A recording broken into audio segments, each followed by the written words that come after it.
guys are going to be a few minutes, yeah? Like 15. Okay, cool. All right.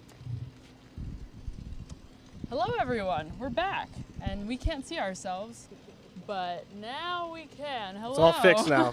You saved the day, Olivia. Yes. Welcome to our 7th live stream. We're here to answer your questions, talking a little bit about Packers training camp.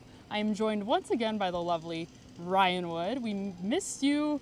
It's been 24 hours since we've seen you last, and me. Been a couple hours, yeah. So 7th live stream, that means 7th practice in 8 days. It does. And this one was a little, it was less of a practice and more of a walkthrough, really. It was a little bit different. So shortest practice of camp today, 1 hour and 39 minutes, I believe 34. I counted at, 34 minutes.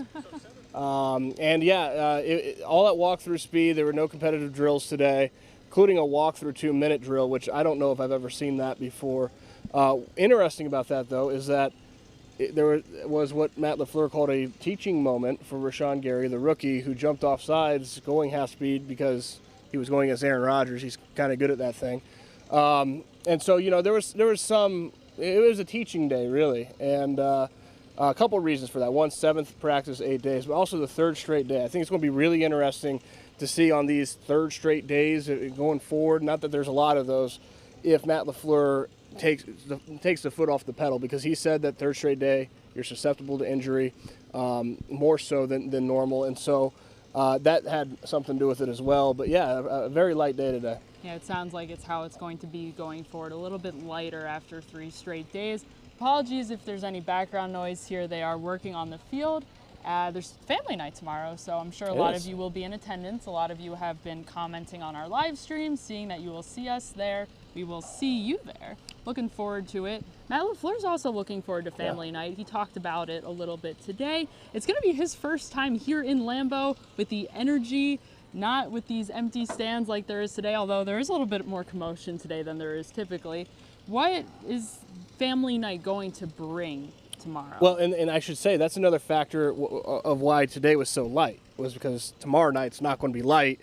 They're going to have several thud periods, as they call them. No live tackling, but pretty close to full speed, not bringing to the ground, but thud. I mean, thud is what it is. Matt LaFleur said, it's going to be 2 move the ball periods and 2-minute drill.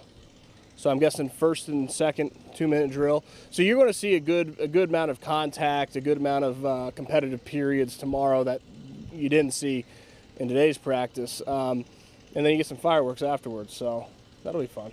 Yes, and hopefully there will be some fireworks on the field, some excitement, a little bit more intensity. We'll get into some of your questions now. We've got lots of you in here from all over the place. The Czech Republic, hello, Peter. Jens is from Sweden. Oh my goodness. Nice, thank you. Hello from all of these places. Sweden, apparently it's getting kind of late there, so. I would imagine. Good evening to you. Yes, we're ending your night with some Packers news. We'll start with this question here. I apologize, it's a little bright. Sean asks, what is up with Aaron Jones? It's his 2nd day in a row out with hamstring tightness. Now, you have been around a little bit longer than I have. You saw Aaron Jones in training camp last year. From what I heard, a very similar situation happened. Aaron Jones was out for not 2 days, but for several weeks with this hamstring tightness, whatever that is. Is this, are we going to be seeing a repeat of what happened last season? I don't think he's going to be back anytime soon. And that's not to say that this injury is that severe, but any hamstring, calf, quad, any soft tissue injury, it's not the first injury you have to worry about. It's the second injury. If you return before you're fully physically healthy and you re-injure that area, that second injury, you're out for a long time at that point. So because of that, I mean, it's August 1st. They don't need their best running back August 1st.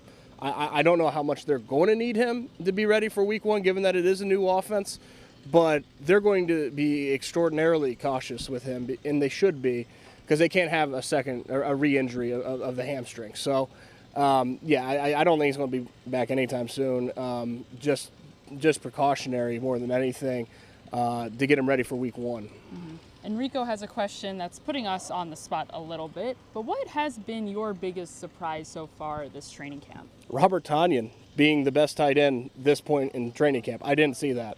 And I don't say that lightly or flippantly. I mean, he's gotten a ton of first-team reps, and he's made the most plays out of the tight end position so far. He's been the best tight end in camp through the first week, to the point where he's not just making the team; he's going to be part of this offense. I thought what Aaron Rodgers said today was interesting. I asked him about Tanyan, and he thinks that the move stuff that he does as a move tight end in this offense with the way that they devise their scheme with Matt LaFleur is a good fit. Obviously, the question with Robert Tanyan is, can he block? And Roger said there's been some improvement in that area. There's still a lot of improvement to go. I mean, if you don't know Robert Tanyan's backstory, he was never a tight end until getting to the NFL. He was a former quarterback, then moved to receiver. Didn't play tight end until he got to the NFL, which is really hard to do. You're at the highest level in the world and you're doing a new position you've never done before. So there's a lot of growth for him to do. But you can see the athleticism. You can see his ability to catch the football. And I'll be interested to see if that continues once once the reps get live. There's tackling, full intensity of a game. But so far, he's looked pretty good. I know that's something that we discussed yesterday. Also, it's been surprising to me as well. But another aspect of training camp that has brought a surprise to me, we knew that Matt LaFleur was pretty serious about the fullback and bringing back the fullback, at least that idea of it. But he's been pretty true to his word. He's been using Danny Vitale quite extensively in the offense, and he's been pretty key in the 2-minute drill these last 2 practices that we've been able to see the 2-minute drill. Has Vitale stood out to you at all over the last couple of days? Yeah, you're right. The fullback is definitely back, and he I think it was yesterday when they went to the 2-minute. He had the first catch in that drive. So he's got some hands. They call him the muscle man, which is what you want to call your fullback because you want to, kind of a big guy, powerful guy as your lead blocker. Another surprise, though. Here's another surprise. This is my 6th camp covering the Packers. This is by far the least depth chart movement I've ever seen through the first week. I mean, both sides of the ball, really. You feel like right now, at least, you know who the 11 are. I mean, and even extending that, maybe the top 15. I mean, it's been pretty consistent, which is pretty. I didn't expect that with a first-time head coach. Obviously it's a second-year GM, but a new head coach. I thought there'd be a lot of movement on the depth. It just hasn't happened. It's in fact been the other way. It's been to the extreme of there's just not a lot of movement on the depth chart right now. We'll see if that continues because it is only August 1st. But through a first week, you usually see a lot more movement than what we've seen. Speaking of the head coach, Katie points out that the head coach, Matt LaFleur, seemed a little bit happier today with how everything's been going on the offense. Just a couple of days ago, LaFleur seemed frustrated about the offense's sense of urgency. He said yesterday that the team definitely picked it up, that the guys are certainly coachable, and that they responded well to his call to action. And how have you seen that continue today? Today didn't see much because it was a walkthrough, but I do think that the 2-minute drill, I thought the defense was ahead of the offense all the way to the 2-minute drill. Then the first team offense gets a touchdown. Second team, the reserves kick a field goal. They got points in both scenarios, and that could be a jumping off point. We'll see. It'll be really curious on family night how the offense does. It'll be a heck of a lot more intense from a competitive standpoint as it was today. But that could be a signature moment. The first 2-minute drills of camp, getting points in both for this offense. So as we already mentioned, Aaron Jones is out with hamstring tightness. Jamal Williams is out with a hamstring injury. And Josh wants to know, how is Dexter Williams looking? He's been getting lots of touches because the top 2 guys are out. How has Williams stood out to you? Running backs, without live tackling, you just don't know. Because, breaking tackles is a big part of playing running back. You have to be able to do that. I think his patience is good, and I think his one-cut and slashing style of running fits this offense really well. But until they go live at running back, you can't make any real judgments or evaluations without tackling. Ha ha ha. Dave is saying that tell her to stop texting while she's on camera. She's reading you, Dave. Yes. She's got to see what you're saying. He's got a little sunglasses emoji there, so I'm assuming that perhaps he's joking. Steve wants to know, did Josh Jones light anybody up today? No, he did not. No. I believe he learned from his mistake yesterday. He was fully involved in today's lighter practice. You had a chance to speak with him today in the locker room. How did he react to his quote-unquote punishment after tackling Trey Carson in practice yesterday. We'll see if he learned, because I talked to him and he said it was no big deal and, just didn't make anything of it. And I asked him if he's going to change the way he practices, and he's like, yeah, you just got to abide by the rules and stuff. But he was pretty, I would say, dismissive of the issue, which, I think the whole team, they want to get past that, and you saw that today. There was no residual today. So it'll be interesting, but he's a repeat offender. I mean, he's someone that, this happened with Jimmy Graham last year, so it's not his first time. Mm-hmm. Randy wants to know how the defensive free agents are doing. Is there anyone that stood out to you, starting on defense, I suppose, that's the Packers did not draft, that the Packers signed after the draft here in training camp? Not yet, because like I said, I mean, ordinarily there would be, but this year the depth chart is so solid right now, or whatever the opposite of fluid is. I mean, it's just, you see a lot of fluidity early in camp usually, and it just hasn't been that way. So, but I thought you were going to ask free agents in general. Aaron Rodgers compared Zadarius Smith physically to Julius Peppers today. That's, first, I mean, not to disagree with Aaron Rodgers. I don't think anyone physically is Julius Peppers. He's, in my time, by far the most just physically imposing, impressive athlete that I've seen.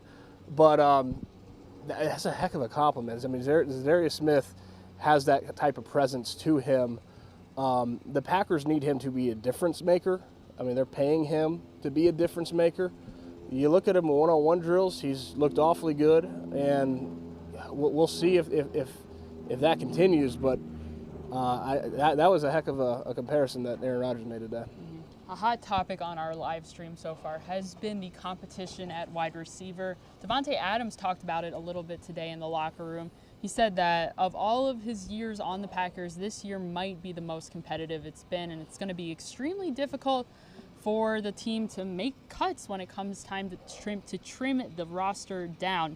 Josh wants to know how the wide receivers group is looking, and I guess I'll bring up that question that I asked you yesterday. How many receivers are going to make the team? Well, it is a heck of a thing for Davante Adams to say, because he's been on this team when they've kept 7 at that spot, which is a lot to keep on a 53. That was only a couple years ago. So it could be another year like that. We'll see. I mean, the question to me, J-Ball Moore's had a nice camp. He's not had a great camp. He's not had a bad camp by any means, but it's been nice. Can he, make a lot of plays and force his way on his roster? I mean, I think that's a question, because if he's close, I would imagine they keep him for the potential, that long term. But yeah, 5, 6, or 7, I would say at least 6, maybe 7. I'd say at least 6. As we were walking away back to our office yesterday after the live stream, we talked a little bit about the practice squad and how many guys could go, if they didn't make the receivers group, how many of them could wind up on the practice squad. And we talked specifically about Jamon Moore. You mentioned he'd be the only guy, if they were to not, include him on the 53-man roster, that could potentially move to the practice squad. As far as the top 7, yes, yeah. Yes, if he were not to make it.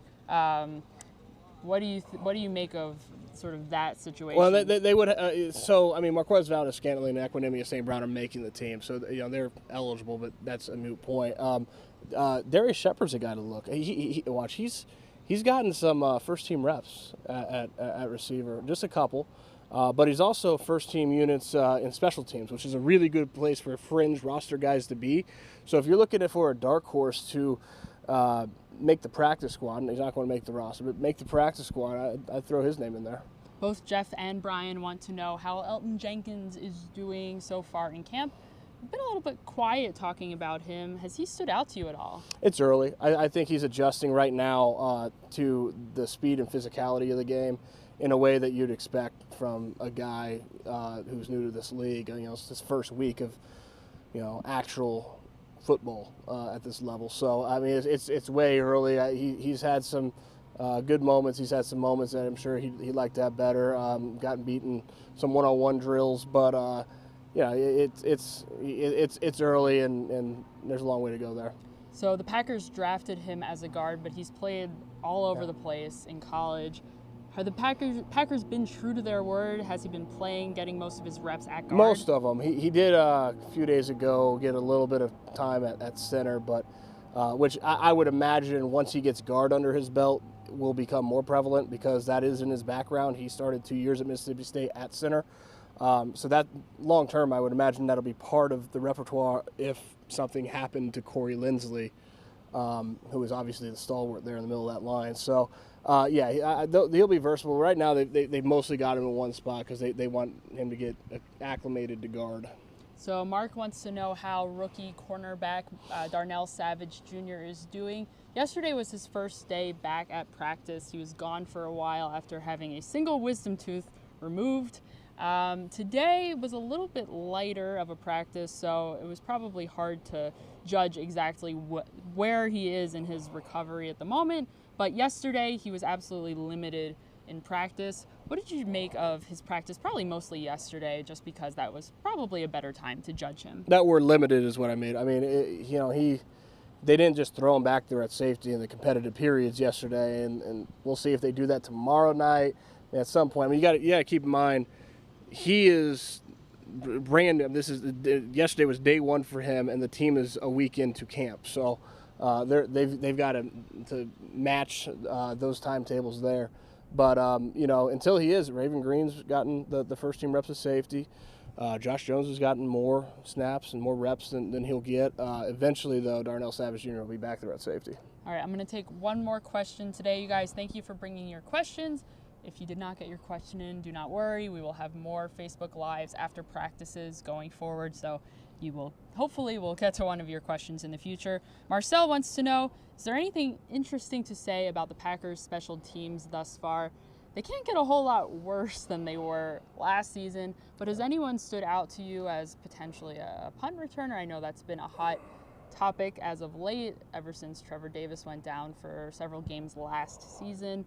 Has anyone stood out to you on special teams? I still think Trevor Davis is probably the return guy. He'll have some competition there, but the most interesting thing on that side in that third phase right now is Mason Crosby still not being healthy, and Matt LaFleur seemed to hint a little bit that his return might be sooner, and might be on the near horizon, but.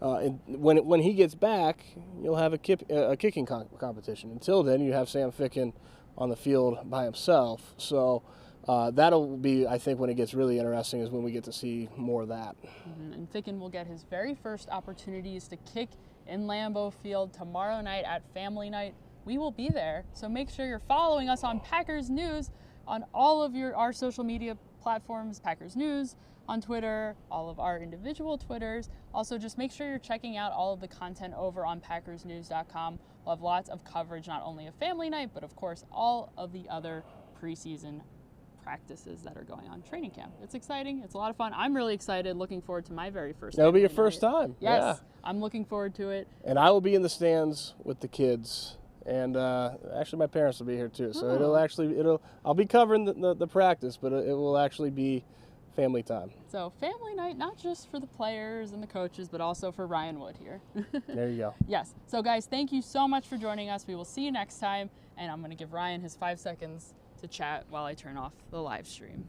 5 seconds of fame. Thanks to everyone who especially tuned in internationally. It's good hearing from you guys always. Until next time, we'll take care.